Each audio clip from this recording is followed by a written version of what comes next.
பேசும் நம்மிடையே தொலைபேசி வாயிலாக இணைந்திருக்கிறார் பாரதிய ஜனதா கட்சியினுடைய முன்னாள் மாநில தலைவர் முன்னாள் ஆளுநர் திருமிகு தமிழிசை சவுந்தரராஜன் அவர்கள். மேடம் வணக்கம். சிபி ராதாகிருஷ்ணன் துணை குடியரசுத் தலைவர் வேட்பாளராக தேர்வு செய்யப்பட்டிருக்கிற அதிகாரப்பூர்வ அறிவிப்பை திரு ஜே.பி. நட்டா வெளியிட்டிருக்கிறார். இது 2026 தேர்தலை மையமாக கொண்ட ஒரு அரசியல் கணக்கு அப்படின்னு விருந்தினர்கள் தங்கள் கருத்துக்களை முன்வைக்கிறாங்க. உங்களுடைய பார்வை? இல்ல, இதுல முதலில் நான் எனது அளவற்ற மகிழ்ச்சியை நான் பகிர்ந்து கொள்கிறேன். அது ஒண்ணு. இன்னொன்னு, தமிழர் ஒருவர் நமது ராஜ்யசபையை பாராளுமன்றத்தை அலங்கரிக்க போகிறார் என்பது மட்டற்ற மகிழ்ச்சி.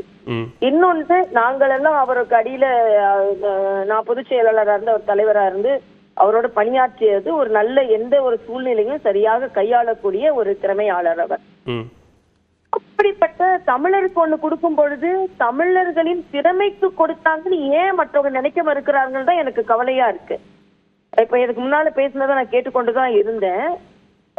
ஒரு தமிழர்களுக்கு மற்ற மாநிலங்களுக்குள்ள பெருமை ஏன் தமிழ்நாட்டுக்கு வரமாட்டேன் இவங்களாலன்னு எனக்கு தெரியல.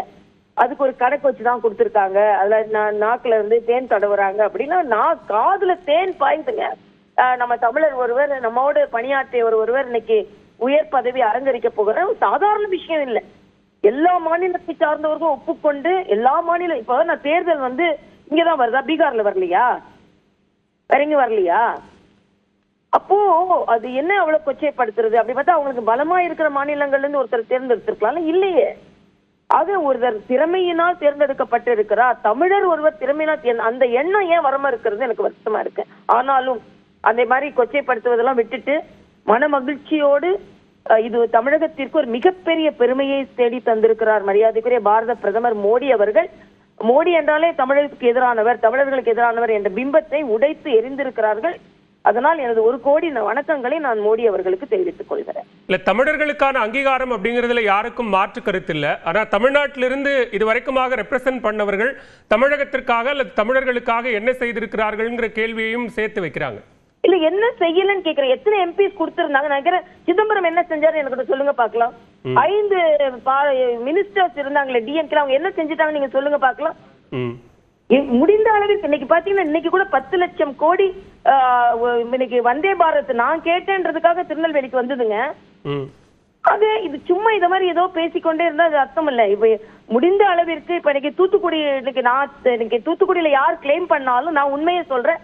நான் தூத்துக்குடியில போட்டி போடும் பொழுதே அதற்கான ஒரு திட்டத்தை போட்டு அதை உடனே பிரைம் மினிஸ்டர் கூட பல நேரம் சொல்லுவேன், பிரைம் மினிஸ்டர் சவுத் நல்லா வரணும்னு. அதனால சும்மா யாருக்குமே பங்கு இருக்கு, யாருமே பிஜேபியில காரங்க யாருமே தமிழ்நாட்டை பத்தி யோசிக்கல யார் நினைக்கிறது மிக மிக தப்பு. இவங்கள மாதிரி விளம்பரம் செய்து கொள்றதை தவிர எல்லாரோட பங்கும் இருக்கு. நான் இதே கேள்வி கேட்கிறேன்.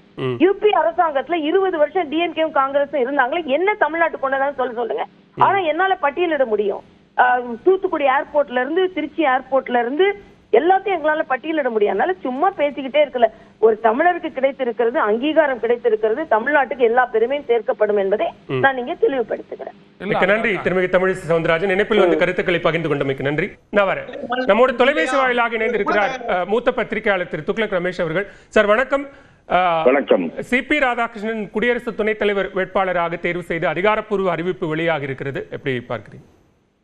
தமிழ்நாட்டுக்கு பெருமை தேடக்கூடிய ஒரு விஷயம். பாரத பிரதமர் அவர்கள் சரியான தேர்வு, மத்திய அமைச்சரவை பாரத பிரதமர் இந்த தேர்வு என்பது மிகச் சரியான தேர்வு என்று நான் பார்க்கிறேன். திரு சிபி ராதாகிருஷ்ணன் அவர்கள் அதற்கு தகுதியானவர், பண்பாளர், நேர்மையாளர், தமிழக அரசியலில் ஒரு நீண்ட பொதுவாழ்வுக்கு சொந்தக்காரர். ஆகவே இதை அரசியல் படுத்துகிறவர்கள் பாரதிய ஜனதாவினுடைய முயற்சிகளுக்கு எப்படியாவது களங்கம் கற்பிக்க வேண்டும் என்று நினைக்கிறார்கள். காங்கிரஸ் கட்சி மத்தியிலே ஆட்சியில் இருந்தபோது எப்படியெல்லாம் எல்லா நிறுவனங்களையும் அரசியல் படுத்தியது என்பதை மறந்துவிட்டு சில பேர் விமர்சிக்கிறார்கள். ராஜ்பவன்கள் பிரதேச காங்கிரஸ் கமிட்டியினுடைய அலுவலகங்களாக செயல்பட்டதுதான் யூபிஏ அரசியல். அதற்கு முன் இந்திரா காந்தி அம்மையார், ராஜீவ் காந்தி அம்மையார் அவையெல்லாம் எப்படி நடைபெற்றன என்பதையெல்லாம் மறந்துவிட்டு சில பேர் விமர்சிக்கிறார்கள். முழுக்க முழுக்க காங்கிரஸ்காரர்களையே கவர்னர்களாக நியமித்த காலத்தை எல்லாம் மறந்துவிட்டு சில பேர் விமர்சிக்கிறார்கள். திரு சிபி ராதாகிருஷ்ணன் அவர்கள் ஒரு பண்பாளர், நேர்மையாளர், நடுநிலையாளர், இந்த பதவிக்கு முழு பொருத்தமானவர். தமிழகத்திற்கு பாரத பிரதமர் அவர்கள் பெருமை சேர்த்திருக்கிறார் என்று நான் பார்க்கிறேன். மிக்க நன்றி திரு ரமேஷ். இணைப்பில் வந்து கருத்துக்களை பகிர்ந்து கொண்டமைக்கு நம்மோடு திரு ஐயநாதன் நம்மோடு தொலைபேசி வாயிலாக இணைந்திருக்கிறார் பாஜக மூத்த தலைவர் திருமிகு வானதி ஸ்ரீனிவாசன் அவர்கள். மேடம் வணக்கம். திரு சிபி ராதாகிருஷ்ணனை துணை குடியரசுத் தலைவராக அதிகாரப்பூர்வமாக அறிவித்திருக்கிறார் திரு ஜே பி நட்டா. இது தமிழர்களுக்கான அங்கீகாரமா, அரசியல் கணக்கா? தேசிய ஜனநாயக கூட்டணியினுடைய குடியரசு துணைத் தலைவர் வேட்பாளராக திரு சிபி ராதாகிருஷ்ணன் அவர்கள் அறிவித்திருப்பது ஒரு மிகப்பெரிய அங்கீகாரமாக நாங்கள் பார்க்கிறோம். ஒரு மிக நீண்ட அரசியல் அனுபவம், பொதுவாழ்விலே தூய்மை என்று தனக்கென ஒரு தனி ஒரு அடையாளத்தை உருவாக்கி இருக்கக்கூடிய திரு சிபி ராதாகிருஷ்ணன் அவர்கள் அந்த பதவிக்கு மிகவும் பொருத்தமானவர். அரசியல் கணக்கு என்று வைத்துக் கொண்டால் தேசிய ஜனநாயக கூட்டணி என்பது இன்று பலம் வாய்ந்த கூட்டணியாக அவர்களுடைய வேட்பாளர்கள் தான் தேர்வு செய்யக்கூடிய சூழல் இருக்கின்ற இந்த நிலையில் தமிழகத்தை சார்ந்த ஒருவர் அந்த இடத்தில் இருப்பது என்பது தமிழகத்திற்கே மிகுந்த நன்மையை கொடுக்கும். இதை மிக ஒரு பாசிட்டிவான விஷயமா நாங்க பாக்குறோம். குறிப்பாக திரு சிபி ராதாகிருஷ்ணன் அவர்கள் கொங்கு மண்டலத்தை சார்ந்த ஒரு தலைவர், அவர் இந்த உயர்ந்த பதவிக்கு செல்வது அத்தனை பேருக்கும் எங்களுக்கு மகிழ்வை கொடுக்கிறது. மிக்க நன்றி திருமிகு வானதி ஸ்ரீனிவாசன். இணைப்பில் வந்து கருத்துக்களை பகிர்ந்து கொண்டமைக்கு நன்றி. நம்மோடு தொலைபேசி வாயிலாக இணைந்திருக்கிறார் தமிழ் மாநில காங்கிரஸ் கட்சியின் தலைவர் திரு ஜி கே வாசன் அவர்கள். சார் வணக்கம். சிபி ராதாகிருஷ்ணன் துணை குடியரசுத் தலைவர் வேட்பாளராக அதிகாரப்பூர்வமாக அறிவிக்கப்பட்டிருக்கிறார். எப்படி பார்க்கிறீங்க?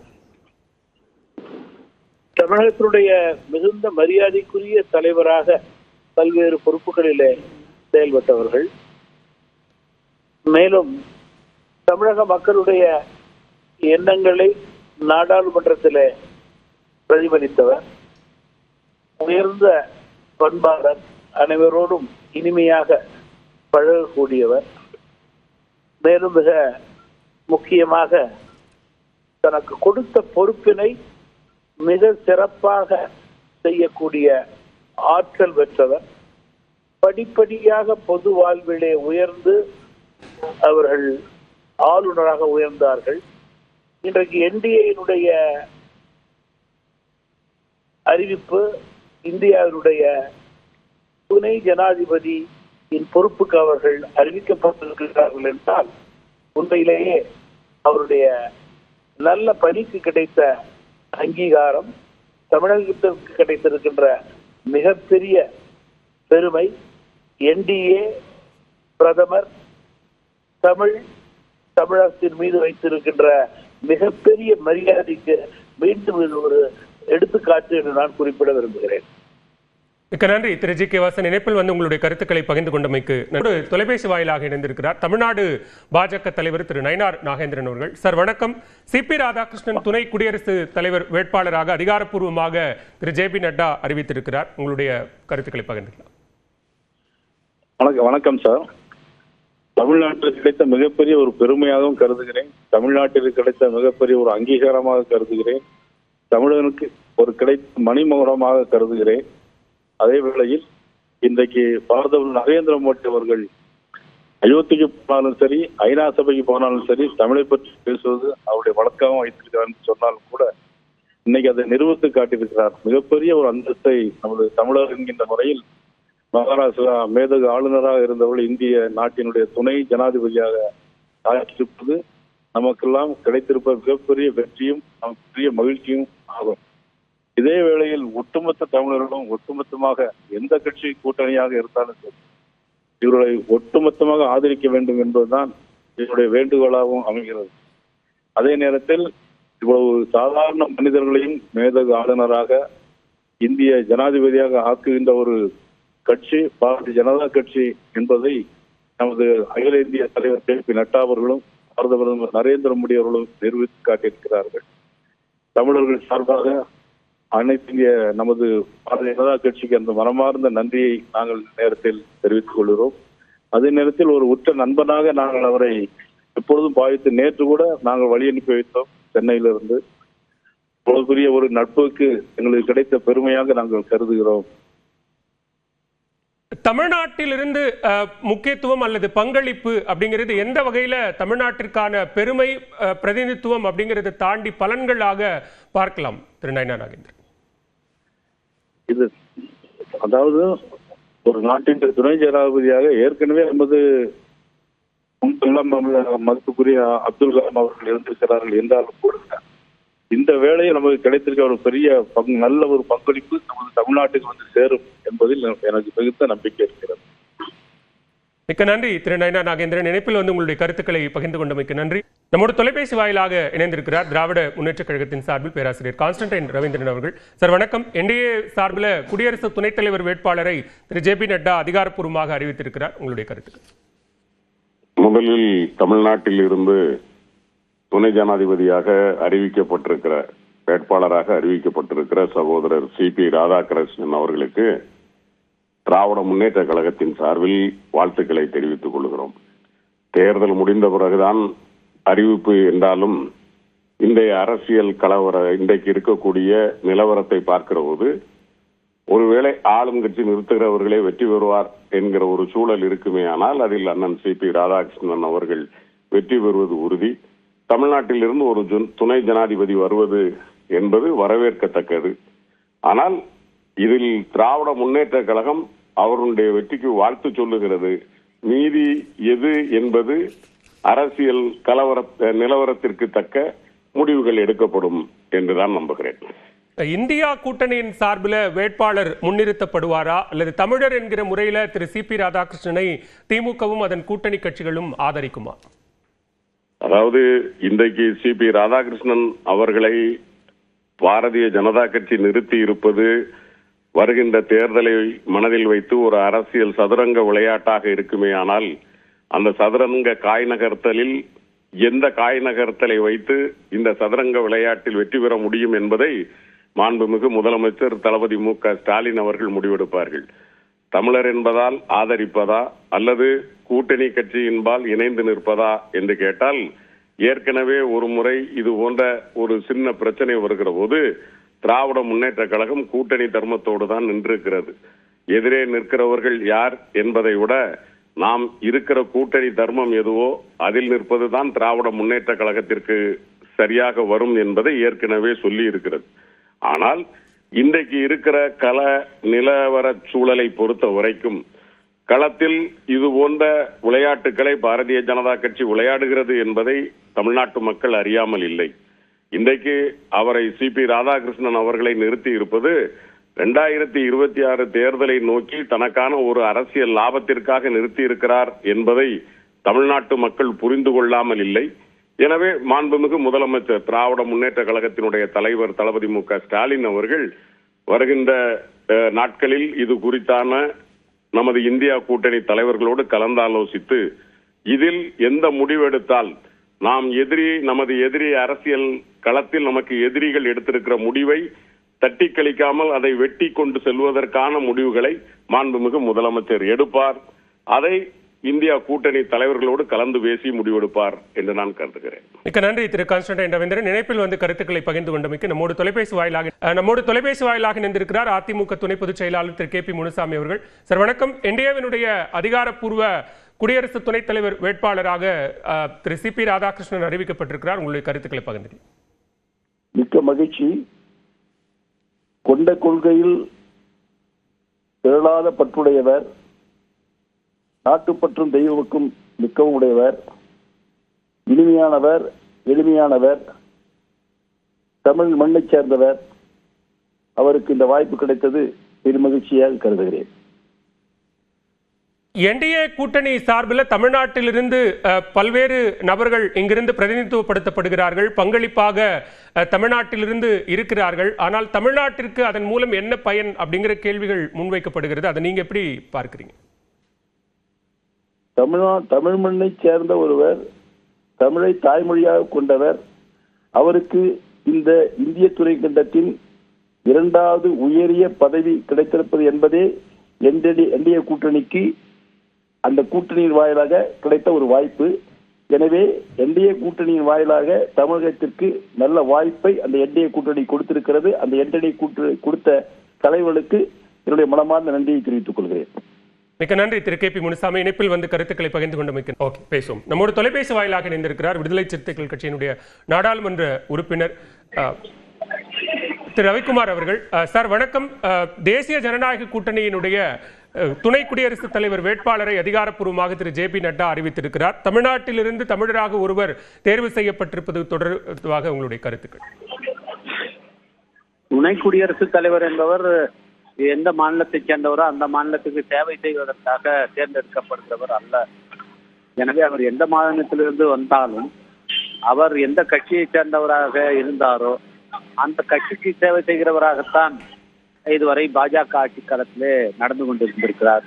எனவே சி.பி. ராதாகிருஷ்ணன் அவர்கள் தேர்ந்தெடுக்கப்பட்டிருப்பதால் தமிழ்நாட்டுக்கு ஏதோ பெரிய நன்மை வந்துவிடும் என்று சொல்லி கேட்கப்படுகிறார்கள். அப்படி எதுவும் நடக்கப்போவதில்லை. இதில் இன்னொரு முக்கியமான விஷயத்தை கவனிக்க வேண்டும். திரு மோடி, அமித்ஷா கூட்டணி அவர்கள் தங்களுடைய வேட்பாளராக தமிழ்நாட்டைச் சேர்ந்த வானதி சீனிவாசன் அவர்களை முன்னிறுத்த விரும்புகிறார்கள் என்ற தகவல்கள் வந்தன. அதை RSS ஏற்றுக்கொள்ளவில்லை என்று செய்திகள் வெளியாயின. எனவே இப்போது அறிவிக்கப்பட்டிருக்கிற வேட்பாளரை பார்க்கும்போது இது RSS ஏற்றுக்கொண்ட ஒரு வேட்பாளராக தெரிகிறது. எனவே இந்த வேட்பாளர் தேர்வில் மோடி, அமித்ஷா கூட்டணிக்கு ஒரு பின்னடைவு என்றுதான் கருத வேண்டியிருக்கிறது. எனவே இந்த வேட்பாளரை பார்க்கும்போது இது அவர்கள் வேறு உள்நோக்கத்தோடு இதை செய்கிறார்கள் என்றும் கருத வேண்டியுள்ளது. குறிப்பாக 26 சட்டப்பேரவை தேர்தலில் தமிழ்நாட்டை அவர்கள் குறிவைத்து வேலை செய்ய விரும்புகிறார்கள். அதற்காக இனிமேல் அடிக்கடி பிரதமர் மோடி அவர்கள் தமிழ்நாட்டுக்கு வந்து இங்க இருக்கிற ஒவ்வொரு கோயிலுக்கும் அவர் சென்று பூஜைகளில் கலந்து கொள்வதை நாம் பார்க்கலாம். வேறு எந்த முன்னேற்றமும் தமிழ்நாட்டுக்கு வந்துவிடாது. திரு சி.பி. ராதாகிருஷ்ணன் அவர்கள் வேட்பாளராக அறிவிக்கப்பட்டிருப்பதால் தமிழ்நாட்டுக்கு எந்த பயனும் வரப்போவதில்லை. திரு சி.பி. ராதாகிருஷ்ணனை தற்போது திமுகவும் திமுக கூட்டணி கட்சிகளும் ஆதரிப்பார்களா? அப்படி ஆதரிக்கும் பட்சத்தில் அது ஒரு பாஜக ஆதரவு நிலைப்பாடு அப்படிங்கிற ஒரு தோற்றத்தை கொடுத்து விடாதா? அப்படி ஆதரிப்பதற்கு வாய்ப்பே கிடையாது. இந்தியா கூட்டணியின் சார்பில் ஒரு வேட்பாளர் முன்மொழியப்படுவார். நிச்சயமாக அந்த போட்டியின் அடிப்படையில் தான் அந்த தேர்தல் நடக்கும். எனவே சி.பி. ராதாகிருஷ்ணன் அவர்களை திமுகவோ திமுக கூட்டணி கட்சிகளோ ஆதரிப்பதற்கு எந்த வாய்ப்பும் கிடையாது. மிக்க நன்றி திரு ரவிக்குமார். இணைப்பில் வந்து உங்களுடைய கருத்துக்களை பகிர்ந்து கொண்டமைக்கு நன்றி. நம்மோடு தொலைபேசி வாயிலாக இணைந்திருக்கிறார் பாரதிய ஜனதா கட்சியினுடைய செய்தி தொடர்பாளர்கள் ஒருவர் திரு ஆசீர்வாதம் ஆச்சாரி அவர்கள். சார் வணக்கம். என்டிஏவினுடைய குடியரசு துணைத் தலைவர் வேட்பாளராக திரு சி.பி. ராதாகிருஷ்ணன் அறிவிக்கப்பட்டிருக்கிறார். எப்படி பார்க்கிறீங்க? இது மிகவும் ஒரு சந்தோஷமான ஒரு நாள். தமிழக பாஜகவின் ஒவ்வொரு தொண்டனுக்கும் இது ஒரு மகிழ்ச்சிகரமான ஒரு நாள். தொண்டர்களோடு தொண்டர்களாக தன்னுடைய பயணத்தை ஆரம்பித்த திரு சி.பி. ராதாகிருஷ்ணன் அவர்கள் கட்சி ரீதியாக மாநில தலைவராக இருந்தார். அதே சமயம் 2 முறை கோயம்புத்தூர் மக்களவை தொகுதியிலிருந்து எம்பியாக தேர்ந்தெடுக்கப்பட்டவர். கோயம்புத்தூர் மற்றும் கோயம்புத்தூரை சுற்றியுள்ள அனைத்து பகுதிகளையும் பற்றி நன்கு அறிந்தவர். குறிப்பாக திட்டங்களை தமிழ்நாட்டுக்கு கொண்டு வந்து சேர்த்ததில் மிகப்பெரிய பங்கு. திரு அடல் பிஹாரி வாஜ்பாய் அவர்கள் பிரதமராக இருக்கும்பொழுது பல திட்டங்களை கோயம்புத்தூருக்கு கொண்டு வந்தார். அதற்கு பிறகு அவர் ஜார்க்கண்ட் மாநிலத்திற்கு ஆளுநராக பொறுப்பேற்றார். ஜார்க்கண்ட் மாநிலத்துக்கும் ஆளுநராக இருக்கும்போது சமயத்தில் கூட அங்கு ஒரு எதிர்கட்சி தான் அங்கு ஆட்சியில் இருந்த பொழுது கூட ஜார்க்கண்ட் மாநிலத்தின் நலன் பற்றி பல்வேறு திட்டங்களை அவர்களுக்கு வாங்கி கொடுப்பதில் அவர் மும்முரமாக பணியாற்றினார். இது நேரடியாக எனக்கே தெரியும்.